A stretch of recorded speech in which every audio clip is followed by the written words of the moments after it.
Pastor John Newhouse adalah salah seorang imam Katolik dari Keuskupan Agung New York, Amerika Serikat.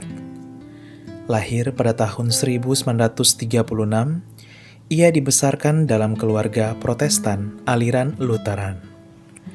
Pada tahun 1960, ia ditabiskan menjadi pendeta di Gereja Lutheran Sinode Missouri. 14 tahun kemudian, yaitu tahun 1974, ia menyaksikan perpecahan hebat terjadi dalam tubuh sinode gerejanya, sehingga membuat banyak jemaat yang dilayaninya terpecah-pecah, hingga lahirlah berbagai macam denominasi gereja yang baru. Melihat hal ini, Pendeta John Newhouse memutuskan meninggalkan sinode gerejanya dan rekan-rekan pendetanya, lalu berpindah denominasi gereja, yaitu ke Gereja Lutheran Injili di Amerika. Di Gereja Lutheran Injili di Amerika inilah ia melanjutkan karyanya melayani jemaat sebagai pendeta.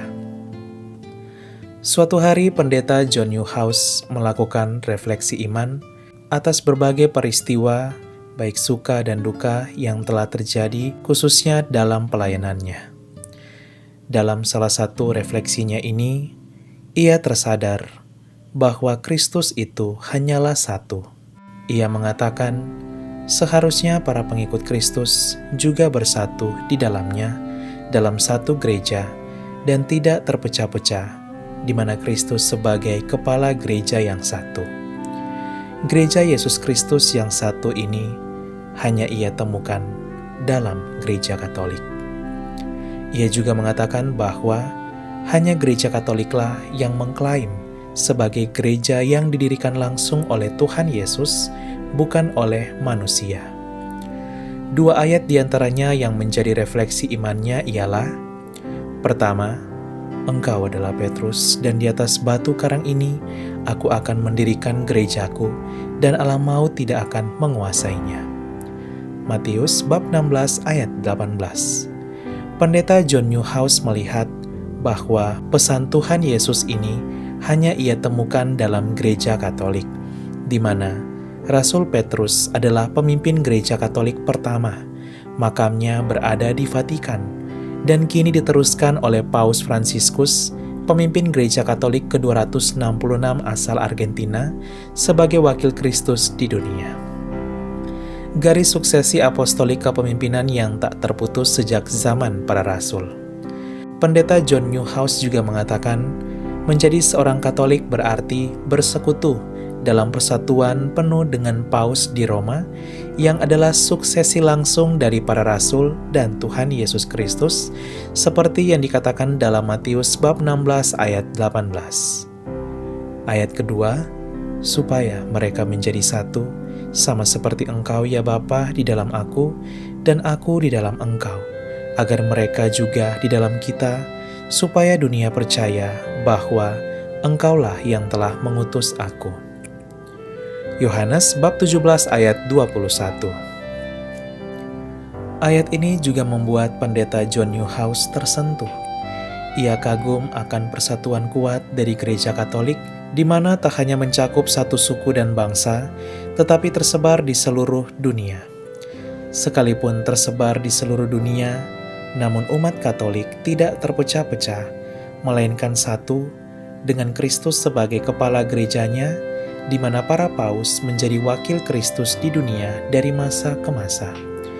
Ia melihat bahwa orang Katolik begitu setia dengan iman yang alkitabiah ini.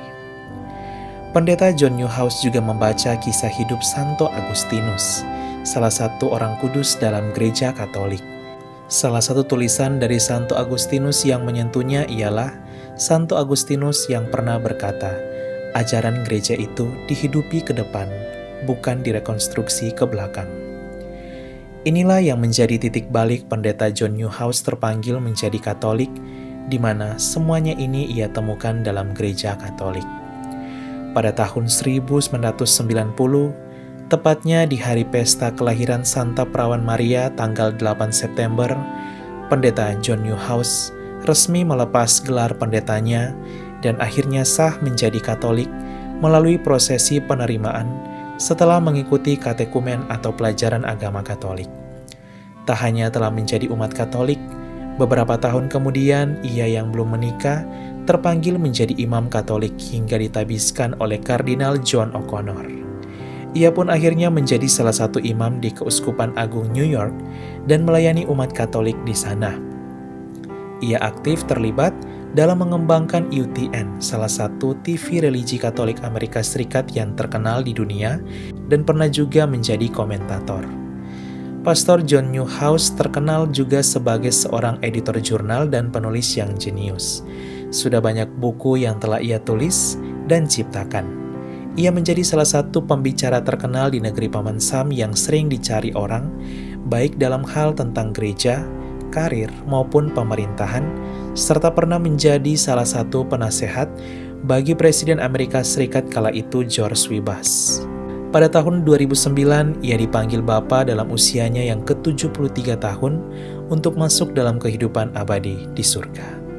Pada tahun 2010, sebuah film Amerika Serikat berjudul The Human Experience akhirnya dirilis di mana Pastor John Newhouse sebelum meninggal sempat ikut terlibat dalam pembuatan film kemanusiaan ini.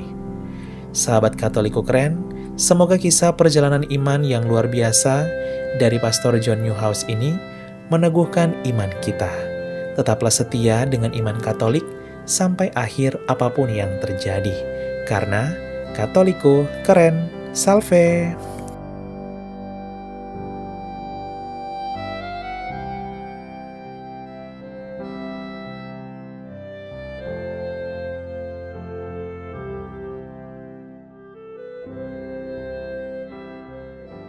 Keluarga kami dibangun dari berbagai bangsa, baik orang tua maupun muda, kaya dan miskin, pria dan wanita, orang yang berdosa maupun yang kudus. Keluarga kami selama berabad-abad telah ada di dunia ini. Dengan rahmat Tuhan, kami membangun rumah sakit dan merawat orang sakit. Membangun panti-panti asuhan untuk membantu orang miskin. Kami adalah organisasi berbasis keagamaan terbesar di dunia memberikan penghiburan bagi mereka yang membutuhkan. Kami mendidik lebih banyak orang dibandingkan organisasi lain. Kamilah yang mengembangkan metode ilmiah dengan pembuktian yang ilmiah juga. Kami mengembangkan sistem pendidikan dunia dan memperjuangkan hak dalam kehidupan setiap manusia maupun juga dalam pernikahan dan keluarga. Banyak kota di dunia diberi nama orang kudus kami menjadi inspirasi atas jalan suci mereka. Dibimbing oleh Roh Kudus, kamilah yang membuat Alkitab dan melestarikan tradisi suci. Roh Kuduslah yang masih terus membimbing kami hingga lebih dari 2000 tahun. Kami adalah Gereja Katolik. Dengan jumlah anggota keluarga lebih dari 1 miliar memberikan sakramen sebagai pemenuhan hidup iman Kristiani. Selama berabad-abad kami selalu berdoa untukmu dan juga untuk dunia setiap jam dan setiap hari dalam misa yang kudus. Yesus sendirilah yang mendirikan gereja kami ketika ia mengatakan kepada Petrus, pemimpin gereja Katolik pertama, "Engkau adalah Petrus dan di atas batu karang ini akan kudirikan gerejaku." Selama 2000 tahun kami memiliki garis kepemimpinan yang tak terputus, yang membimbing gereja Katolik untuk mengasihi dunia yang saling melukai di dalam dunia yang dipenuhi kekacauan dan luka. Sungguh meneguhkan jika kami mengetahui bahwa ada yang tetap berada dalam kebenaran sejati yang kuat, yaitu iman Katolik.